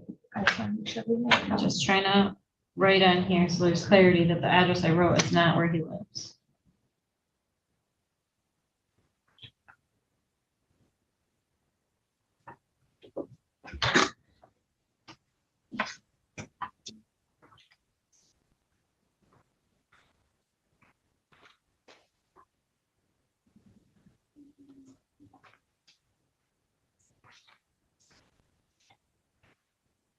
Okay, if we're doing a felony plea in district court, has preliminary exam already been waived? Not to my knowledge. Oh, it's signed, but the judge hasn't signed it, so I guess we'll cover that. Looks like your office, Mr. Nagel signed it for you, Oh, cool. but. Thank you, Ken, for 55th. All right, so we'll start with the preliminary exam waiver and then go right into the plea at that point, okay? All right, Mr. Harris, come on up, join your lawyer. We're gonna try and get through this. It's always a little muddy when we have a transfer case. On the record, State of Michigan versus Darks Harris, 2502114 FD. Ross Marchmina for people. Good morning, Your Honor. Amanda Tringle, Office of Public Defender, appearing on behalf of Mr. Darkis Harris, who's present to my left. All right, and you are Dr. Sarah. Yes, I am. Today's the date scheduled for a plea hearing. Before we can proceed with this felony plea, we must address the issue of the preliminary exam. Mr. Marchmina? Yes, the people are willing to unconditionally waive the preliminary examination. The defense is willing to do so as well. That is accurate, Your Honor. Mr. Harris, you have the right to have a preliminary exam in this case because you are charged with a felony. That is a hearing where the government must bring some evidence to demonstrate probable cause to believe the felony occurred and probable cause to believe that you're the person who committed this felony. You understand the purpose of the hearing? Yes, I do. The attorneys are telling me you wish to waive the hearing so we can bind the case to circuit court and potentially proceed with a felony plea. Is that your understanding of what we're doing? Yes, it is. But you should understand the waiver is unconditional. So that means by binding the case over to circuit court and you decide you don't want to do sobriety court or you're revoked from sobriety court, you've still waived your preliminary exam. You can't come back and ask to hold your preliminary exam in the future. Understand? Yes, I do. Did anyone make any promises or threats to you to get you to waive your preliminary exam? No, they do not. Knowing what we've talked about, being advised of your rights, is that what you want to do? You want to waive it? Yes, I do. And the preliminary exam has been knowingly and voluntarily waived. Case is bound over to circuit court on the charges in the complaint. Of course, I will retain the file as a circuit court judge for the time being to attempt the felony plea. I'm just looking for what his bond is currently set out so I can write down the bind over. Looks like it might be set at 10,000 PR maybe? Does that sound right? Okay.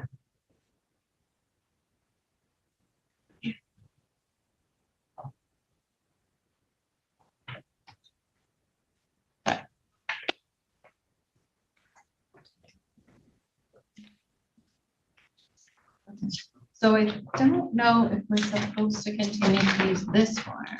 We use this form. This one's more. Because this is the new form I sent you, right? Yes, the only reason why I kept the other one is because nowhere on the form does it state who the circuit court judges or the file. Yeah, it sort of doesn't matter because I end up keeping the file, right? True, but they still need to know for that circuit, just in case. Well, they know. I don't need to know. Well, I want to know. They made a new form that was supposed to solve all our problems, and yet now it just means we're doing an extra form. Okay.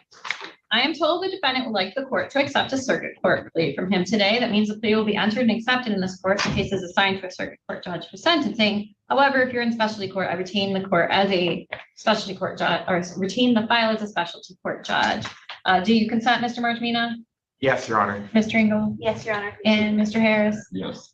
The court has already bound the matter over to circuit court, but the formal information will not be filed until later. The plea today will be on a reading of the complaint or the complaint as amended.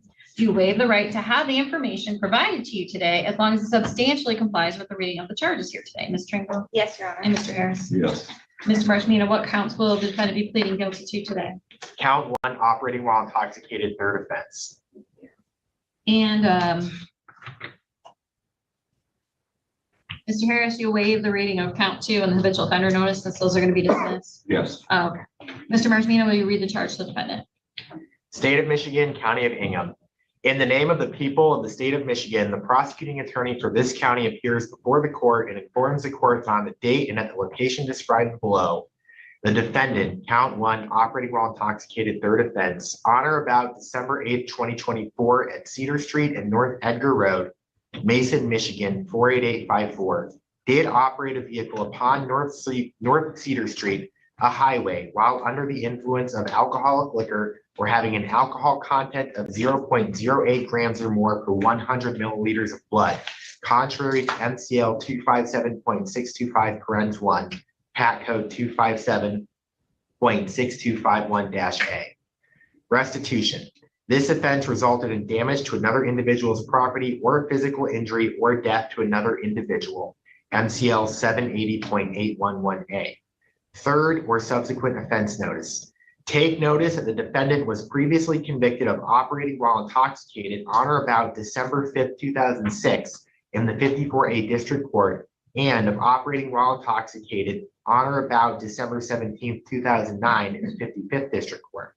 Therefore, upon conviction, the defendant will be subject to an enhanced sentence under MCL 257.6259 or MCL 257.625 and vehicle forfeiture under MCL 257.625N, PAC Code 257.6256D.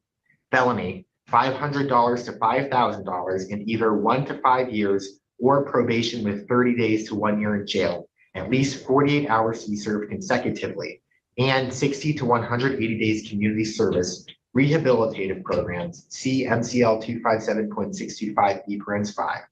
Costs of prosecution, reimburse government for emergency response and expenses for prosecuting defendant, see MCL 769.1F. Mandatory vehicle immobilization of not less than 1 year or more than 3 years, see MCL 257.904D.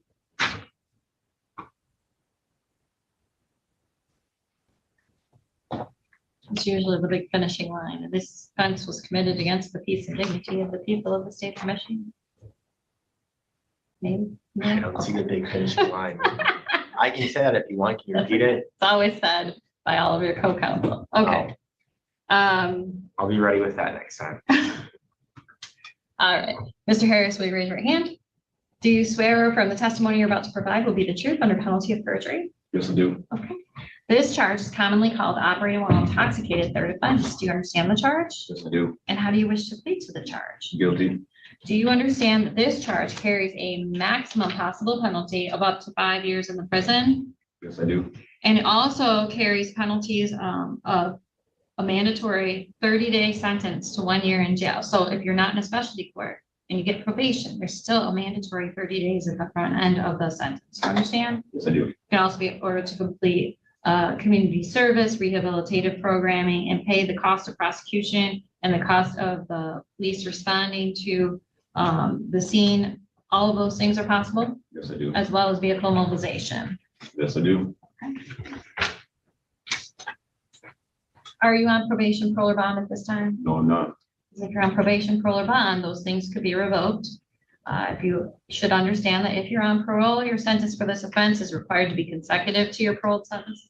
If you're on bond, your sentence for this offense is required to be, may be consecutive to the sentence for which you're on bond. If you've ever been convicted of a felony in the past, you could be subjected to penalties as an habitual offender. You understand that? Yes, I do.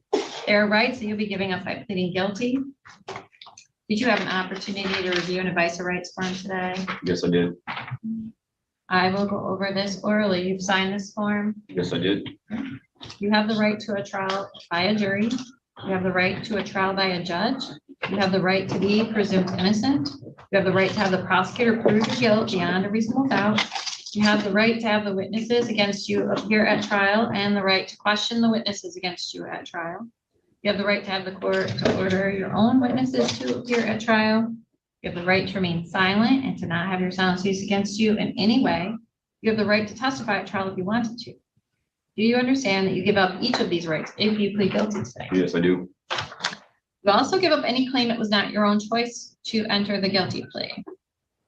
You give up any claim that the plea was a result of promises or threats that were not disclosed today. Do you understand that any appeal of your conviction and sentence would not be automatic like by right, but instead you'd have to file an application for leave to appeal? Yes, I do. I understand. Do you understand that you will be giving up the right to appeal issues that would otherwise be appealable if you were convicted at trial? Yes, I do.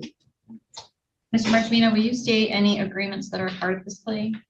Yes, the parties have agreed that the defendant will participate in the 54A District Court Sobriety Court Program, and that upon completion of the first year of that program, count one will be reduced from OWI third offense to OWI second offense. We've also agreed to no upfront jail, dismissal of count two, and dismissal of the habitual offender notice.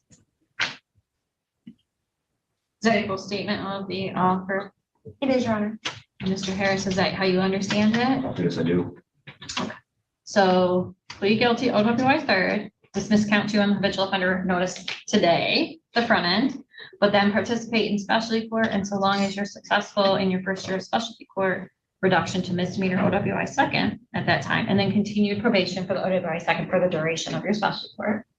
There is a sentence agreement to no upfront jail. You should understand that if at the time of sentencing, I decided I needed to send you to jail, or believe jail was appropriate, I have to tell you that, and you could choose to withdraw from your plea agreement and go to trial on this original charge. But if you engage in any misconduct between plea and sentencing, you can forfeit your sentence agreement. And I can sentence you to jail if you were to commit a new offense, violate your bond conditions, fail to cooperate with your pre-sentence investigation. Those kinds of misconduct could result in you forfeiting your no upfront jail agreement. Understand? Yes, I do. You should also understand that once I place you on delayed sentence for OWI 3rd, if you were to be revoked from specialty court, you could face up to 5 years in prison.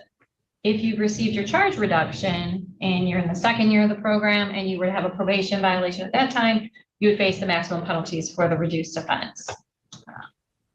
Questions about that? Any promises to you beyond the plea agreement? No, Has anyone threatened you to get you to plead today? no. Is it your own choice to plead guilty? Yes, it is. Are you pleading guilty because you are in fact guilty? Yes, I am. Let's talk about the factual basis. Mr. Harris, on December 8th of 2024, were you on Cedar Street and North Edgar Road? Yes, I was. Is that location in the city of Mason, Ingham County? Yes, it is. Were you operating a motor vehicle at that location? Yes, I was. Before or during operating a motor vehicle, were you consuming alcohol? Yes, I was. What kind of alcohol? Just had a beer. How much beer? Probably about 2.5 beers. 3.5. 12 cans. I was gonna say, I just had a beer and you're here on OWI. Yeah, 2 cans. You know, about 2 cans. 2 cans? Yeah. You know, my next question is, what was your bodily alcohol content, right? Yes, it was. I know that. Uh-huh. It was a 0.09. Was that breath or blood? It was blood. Blood. Ms. Tringle, is that the lab report? Yes, I believe that's. 0.09? That is correct. We have about, 0.091, if that matters. Okay. And you understand that you'll be giving off any complaints about how that test was performed by pleading guilty here today? Yes, I did. So the police came, were they pulling you over for like some traffic infraction, or did you have an accident? No traffic infraction. What kind of infraction? He said I had something hanging from my rear view mirror. Okay, so they pulled you over for that, and then they smelled alcohol and started putting you through the test? No, he said the car I was driving wasn't insured. Well, that's not good. That's a misdemeanor. Yeah, he said wasn't insured, and then I called the person who owned the car, and then they had the paper. They had the insurance paper, but he couldn't get it off the phone. And then that's when he was like, "Hey, have you had anything to drink and whatnot?" You know, I was like, "Yeah." And then- sobriety test. And That's when that all started. then upon search of the car, he found that container. So You found alcohol containers. yeah, So then he wanted you to participate in a test of your bodily alcohol content. yeah, I see. And that's how you ended up with the blood test. yes,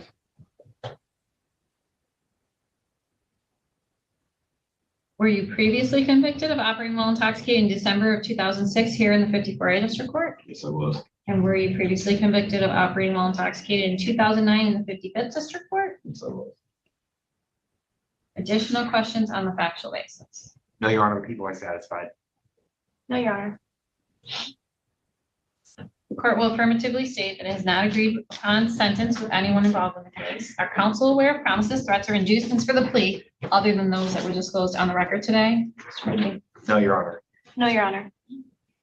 Does counsel believe the court has complied with NCR 6.302 and the local administrative order allowing a felony plea in district court?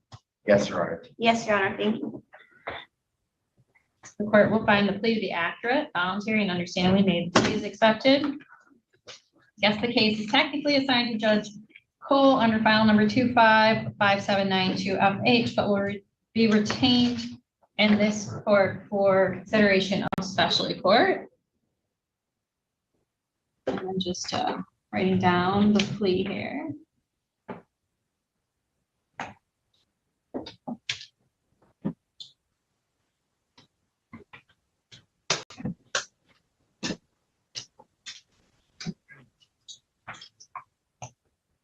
Dismiss counts 2 and habitual. Do you have a probation worker open? Is it in the pile? On the other side. No, on the other side. Oh. And we're gonna have to amend your bond to special court bond conditions and do a couple other things here. Let's see here. Third. Substance assessment. There shouldn't be a restitution issue based on what you said about not being an accident. Sentencing will be November 28, 8:30.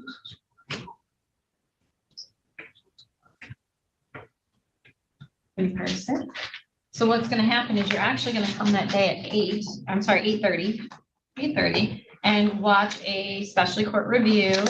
At the conclusion of the review, I'll do your sentence. So, you must come at 8:30, but Ms. Tringle, you may want to come closer to like 9:15 because Kay's gonna watch a review first before he's actually sent. Okay, thank you.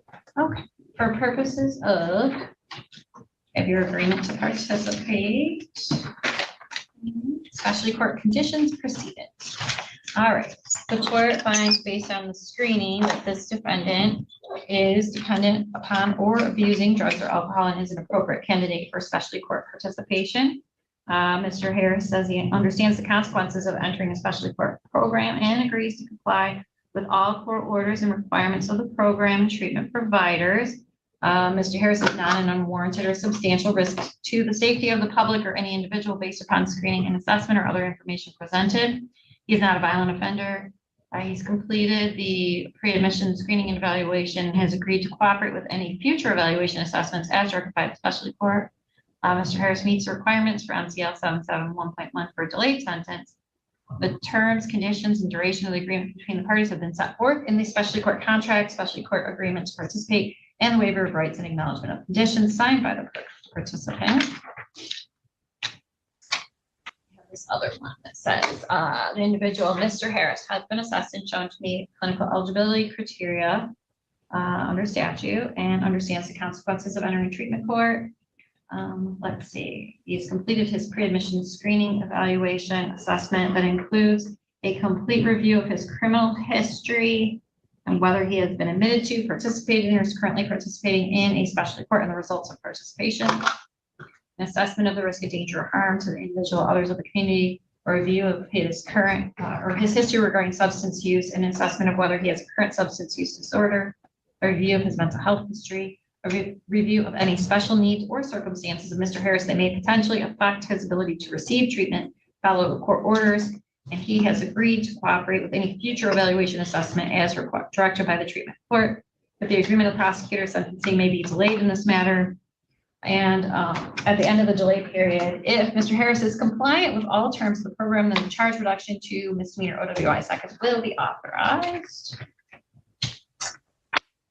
Special court bond conditions. In addition to current bond, the following bond shall apply. You shall immediately report to 54A District Court Probation Department to complete all required pre-sentence paperwork, schedule a pre-sentence interview appointment, schedule a substance abuse assessment if one has not already been completed, and set up any additional substance abuse testing requirements that were not previously ordered. You shall complete the scheduled pre-sentence interview and substance abuse assessment on the date, time, and location scheduled by the probation department. You shall not use, possess, consume, nor be in the presence of alcoholic beverages, marijuana, or controlled substances, nor be present in any place where consumption of substances is the primary business, including bars, dispensaries, bowling alleys, and the bar portion of a restaurant. If you're employed where alcohol is served, you may only be on the premises when you're actually working. You should talk to probation about that.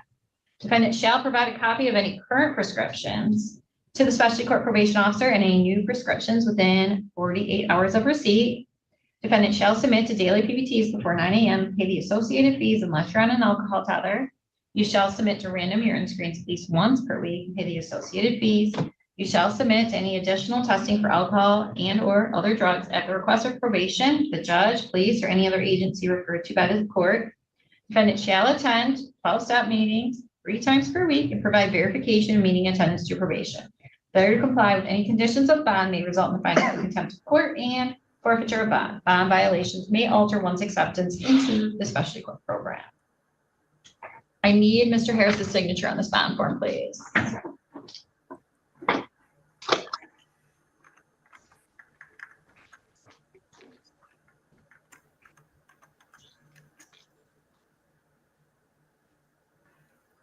Yep.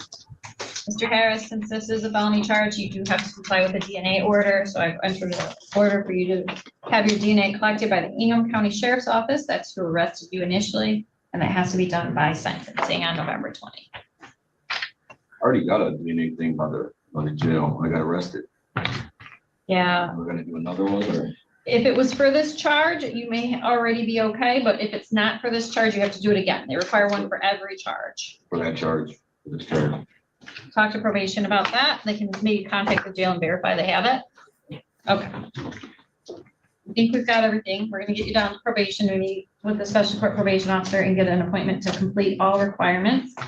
Anything else for the record for Mr. Harris? Nothing for the people. Nothing further, Your Honor. Thank you. All right, and then remember, Mr. Harris, on November 20, 8:30, you're gonna come watch a special court review, and then we'll proceed to sentence. Will you need paperwork for that reminder? You're gonna receive the paperwork with your court date on in a few moments, and they're gonna take you down to probation to get your interview. So you should know very well when you're supposed to be there. Thank you. Okay. Are we ready to proceed to preliminary exam on William Sims? Have we seen Mr. Austin? Mr. Silverthorne seems to be handling that, Your Honor. Okay.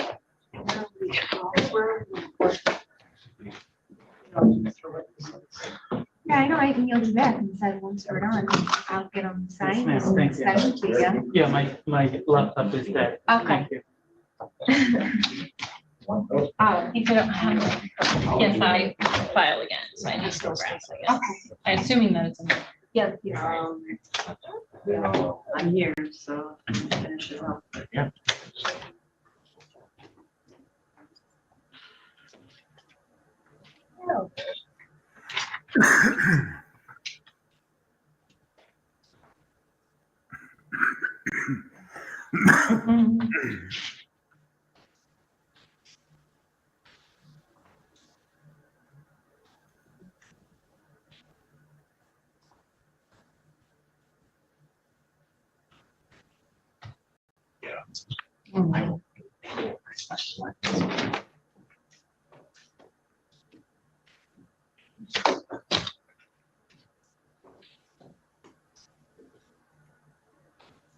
Are we ready with the William Sims case? Yes, Your Honor.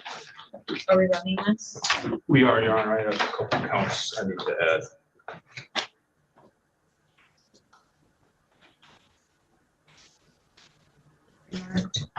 I don't think we're going to need it. I have things marked if I do.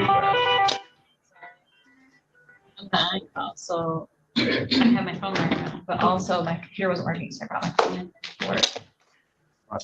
I'm all kinds of disruptive. I'm doing all the things they tell you not to do.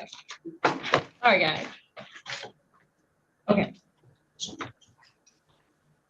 I've got everything. Oh.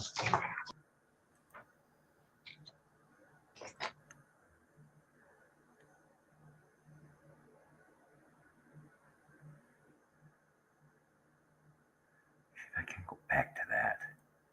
Mr. Silver?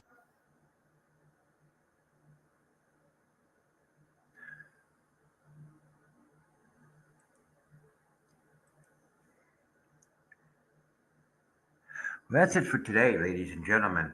Now, tomorrow and Sunday, it's Regeneron Pharmaceuticals versus KMAB Limited. And this is in the British Supreme Court. Now, that ought to be interesting. I want to listen to this. I want to see how they do their Supreme Court works. So that's going to be interesting for the next couple of days. But until then, I will see you guys tomorrow at 3:00 p.m. Ciao, ciao, ta-ta. Have a good rest of your evening. I'm out of here.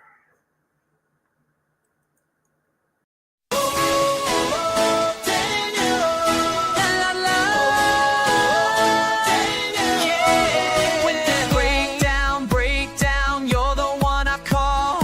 From the mountains high, come down to it all. With your tools in hand, making magic flow.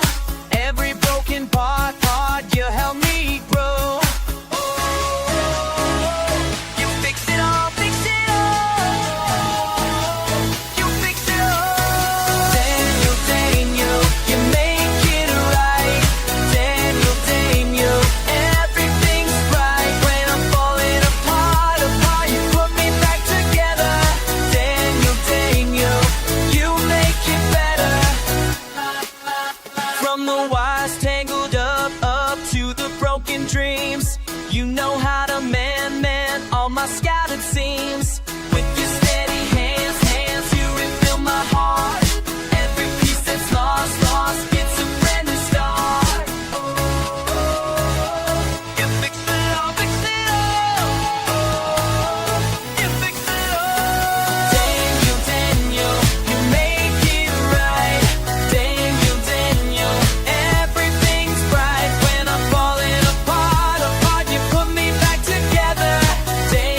solid ground, always drawing near.